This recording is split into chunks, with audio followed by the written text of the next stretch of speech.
God damn it. On this episode of Transparency Agenda, I'm going to talk about what I'm thankful for. Yeah, I know it's not Thanksgiving, but I can still be thankful for cool stuff.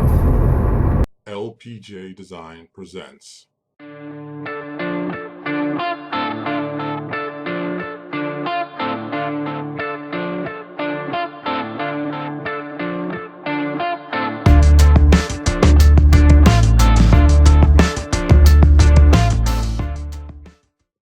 Hey everybody, this is Lewis Porter Jr. I'm driving my car again.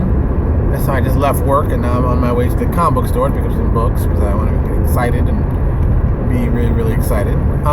So yeah, what am I thankful for? First and foremost, I'm thankful for 3 people, and this is work-related stuff. This isn't personal life stuff. Personal life stuff, I'm thankful for everything I get. You know, I'm thankful for my son, I'm thankful for my parents, my mother-in-law, the people that care about me, the people that hate me. I'm thankful for all that. Well, right now, what I'm really thankful for is the 3 guys that work very, very hard at LPJ Design to make everything, go very well. Michael, Jeff, and Joshua work very, very hard. I mean, extremely hard, putting out really great content, doing really great things. And I don't say it enough to them. I think it, but I don't say it enough. I'm very thankful for them working for me. I mean, they could be doing anything else. They're all talented guys. They don't have to work with me. They've chosen to work with me, and I'm very appreciative of that. And that's kind of important to me. You don't get to say it enough to people because, time permitting and stuff like that. But I think it's important to say, thank you. We're talking about guys that, have basically taken ideas I pitched to them saying, I got a crazy idea. This is what we should do. And they go, that sounds crazy. And I can make it even crazier, and then they make something cool out of it. And it's impressive to me that this is what happens. And at the same time, I'm saying that it's impressive to me that we actually get a lot of stuff made that I've always dreamed about getting made. So it's a great, I'm gonna say win-win for me, at least mentally for me, about the great guys I work with and the great work they do. I am very thankful for it because really, like I said, they could be doing anything else. They don't have to be working with me. There are tons of companies out there that would hire them and have them working with other companies that they work with. So, I think it's amazing. They still say, hey, yeah, we love working with you. We love working with you. Hey, what else crazy stuff you got? And there's never ever a moment of, oh, that's too crazy for me. I can't do that. Blah blah. There's none of that. I never get that feeling from them ever. So I am very appreciative of that. I think it's important to understand, So that's really something I'm thankful. I'm also thankful for a lot of the artists that I'm able to get. We do pretty well in the art area. I'm not gonna lie. We got a long selection of artists that are really good, and I push them very hard to do a lot of great work. And I'm glad that so many people like working with me. I'm so glad they like working with my art direction. I'm so glad they appreciate that. I'm going to find a bunch of stuff for them to look at to use as reference from when I'm working with stuff. It's tough. It's tough finding good artists. It is. It's tough finding good artists. It's tough keeping good artists. It's a struggle. There are a lot of companies out there who want good artists. And, anybody who works with my guys that have worked with me and to see my guys, I tell you, hire them. They're great guys. That's why I keep using them. We have a connection. And I don't want to pick one guy or another, but everybody I've worked with in the art has been pretty amazing. Being creative is tough to do, and being creative where you can actually get other people to understand what you mean and show them things that you mean so they can be creative is also difficult. I'm trying to show people what's inside my head and get it on paper, and I can't draw. So I enjoy that. I enjoy people's artwork. I enjoy the creativity part of it. It's very, very important to me. So I'm very thankful for a lot of that stuff. It always does make me feel good when I see artists that I know who get jobs with other companies and they reference artwork they did with me for that. And I always think that's awesome. We knew the piece of art was awesome. We knew.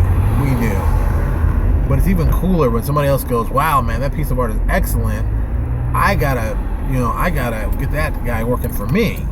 But that tells me, hey, I picked the right guy, I picked the right artwork, and that inspires me to do more. And I think that's why also I work with a lot of, artists. I think it's really about finding the guys who work best with the pictures you want them to do. Because there's certain guys that do work for me. They do only certain type of work for me. I don't want them doing this work on that. I think they fit very well in this. Now, don't get me wrong. They can do other stuff for other people. But for me, I think it's like that guy does this very well, and that's why I hire him for this, and that's why I do this with him. It's just the way it is. It's just the way it is.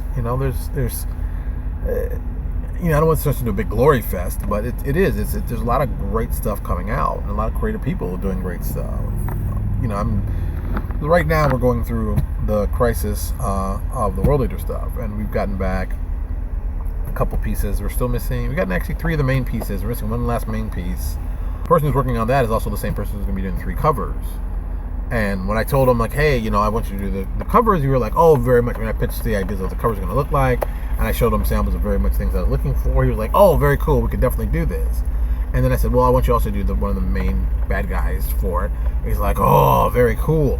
So I can't wait to see how this bad guy, I think it's going to look very, very cool. I mean, the plan in my head, it's very, very cool.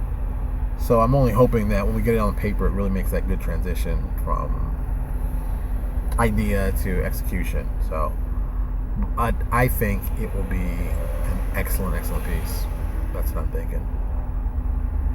Yeah, an excellent piece. We're still getting more and more artwork in, much cooler stuff for Crisis. I haven't talked to Ben McFarlane about the stuff coming up with the new project, but I also haven't figured out any artists for it, because I think we're gonna need a very specific artist for that. But we're moving along in the right direction. Before I forget, we also have a few open spots for new artists who are looking to break into, get into artwork and with a major company. Well, I guess we're major. We pay, so that's major enough. So if you're interested and you have some artwork you'd like to send us, please do. You can send it to my email address. It's lmpjr007@gmail.com. Attention, new artists looking for work. That's always a great way to put it. Do us a favor. Don't send us any images. Just have us link to your portfolio. It saves us a lot of time. Plus, you don't want to waste up, people's email space. Just, send me your link. Let me look at your portfolio. And then if you say, oh, I don't have a portfolio, that worries me. Because if you're going to be serious about art, you got to have a portfolio. So go out there. We'll just have a quick little website. Put your artwork up. Have it really available for us to see. Because it's important. We want to give you money and pay you for beautiful art. And you want to sell us art. So you're going to need to have that portfolio. It's just that simple. So that's it. Get yourself a portfolio. Get the art in there. Let's get excited. Let's do some creative stuff together. Because I've thought out at least till what? The Kickstarter is running from February to I believe it's April 3rd or 4th. So that's Sunday, I believe. So that's gonna run, and then after that we're gonna release. Well, not right after that, but we're gonna have a project, Ben McFarlane's project, probably come up somewhere close to those summer months, and in the summer we're gonna need something to release, and I know what I'd like to release, because this has been in the back of the head for a long time. But I think this is another one of those big projects, and I don't think we can do 2 big projects at the same time. The big project is this one. This would be the War of Emerald and Mirrors. That's the Alice in Wonderland, Wizard of Oz mashup that I've been thinking of. So, but it's still, that might have to become a Kickstarter, because that just really, look, that's going to be expensive. It's going to be expensive. We're buying very, very unique artwork for it. It's going to be very, very different. And myself, in my head of it, I think, oh, I know I want to do a siege battle. For some reason, I want to do a big siege battle. I don't know why. I think it'd be kind of cool. But, there's things I've been thinking about doing. So, that goes. I haven't gotten into that. I really haven't gotten that really, fleshed out in my head the way I really, really want to. But that will be something we'll be doing. I'm hoping that, if everything turns out the way I plan, it's something we can do as a Kickstarter. Maybe don't do it as big as I'd like to. And I hate saying it like that, because that does actually hurt me to say it like that. but maybe tone it down a little bit. Maybe tone it down a little. Maybe do a short quick Kickstarter. Maybe a 20-day Kickstarter, because people have always talked about doing a short one. Maybe just do a short adventure, see if people like it. But people may not like what I'm planning. I could be like, oh, I'm going to do this big old thing and it's going to be awesome. And people are like, this thing sucks. But, I think we do awesome work, so I don't think it's going to suck. So, sucking is not what I'm into. Wow, that was kind of weird. So, I just want to make good stuff. I just want us to make really, really good stuff. Really, really good stuff. I think most people want to make really good stuff, and then sometimes you make stuff that's just about what you want to make. There's tons of stories I want to tell. There's tons of adventures I want to do. And that's something else I think have happened as a publisher. I've moved to a different focus. I mean, I've built campaign settings and stuff like that, and I've built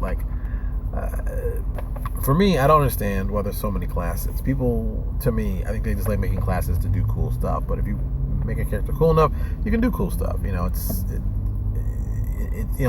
execution of what you're doing shouldn't be hampered by the rules. So my beliefs are, if you're going to do a new rule for something, it has to be something really new and cool. So if you have a new class, there has to be a reason for a new class. The reason we did Machinesmith, because there was no class like that. There was no class where you could build things and make them and craft them and do little stuff like that. And to me, it was always like, the engineer, as it were, was not playable. So that's why we did that.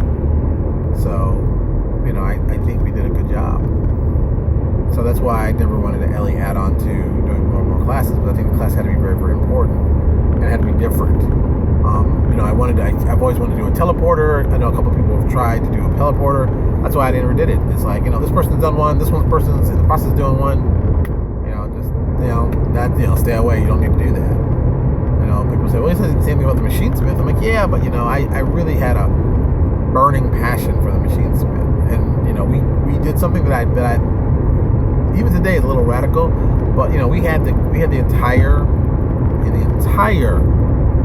thing readily available as a PDF that you could download, rip apart, leave a look at, and we did. We let people play test it for a while, and they give us feedback, and then we brought it back and then sent it back again to you out there so you could take it apart and stuff. And people did. And then people on top of that, if people saw that, we put it up at D20 PFSRD for free. You don't even have to buy it. You can grab what you need. People still paid for it. So I was like, what? But once again, it's the important part of people who care about you, and once you do well, will support you. And that's what we're trying to do. Do cool stuff, make it cool, get everybody excited. I think that's the name of the game. God, it is like 1,000,000 degrees in this car. If you see me now, I'm sweating like a fat pig or a fat guy. Oh my God, it is hot in this car. See? You can't record and have the windows open. There's so much background noise, and all that crazy stuff. So, driving me crazy. And I'm hot and sweaty. So, what other fun stuff is going on? Yeah, we're just really focusing on Crisis. I am really excited about Crisis, because I've been talking to Michael about it. Michael's just like, oh man, I am really. He's moving on it, and I'm excited. And then oh, that's right, I forgot the other part. And then we keep adding all these third-party publishers to this, and it's like, I'm not gonna lie, there's a few guys that had to say no.